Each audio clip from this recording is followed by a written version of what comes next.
যেই ব্যক্তি রাতের বেলা এই দোয়াকে 3 বার পরে ঘুমিয়ে যাবে, আল্লাহর নবী বিশ্বনবী সাল্লাল্লাহু আলাইহি ওয়াসাল্লাম বলেন, সকাল বেলা যখন আল্লাহ তাআলার বান্দা ফজরের নামাজের মাঝে যখন উঠবে, আল্লাহ নবী বলেন রাতের বেলা এশার নামাজ পড়ার পরে, খাবার খাওয়ার পরে আল্লাহর বান্দা যদি এই দোয়াটা 3 বার পড়তে পারে, তাহলে আল্লাহ পাক রব্বুল আলামিন সকাল বেলা ঘুম থেকে ওঠার আগে আগে আমার আল্লাহ তাকে নিষ্পাপ মাসুম বাচ্চার মতো আমার আল্লাহ পবিত্র বানায়া দেই।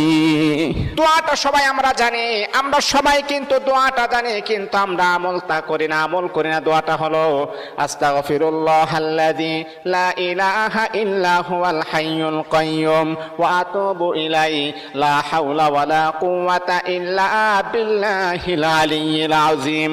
3 বার যদি আপনি পড়তে পারি, ইনশাআল্লাহ আল্লাহ পাক রব্বুল আলামিন আমার আপনার জীবনের সমস্ত গুনাহগুলোকে আমার আল্লাহ ক্ষমা করে দিবে।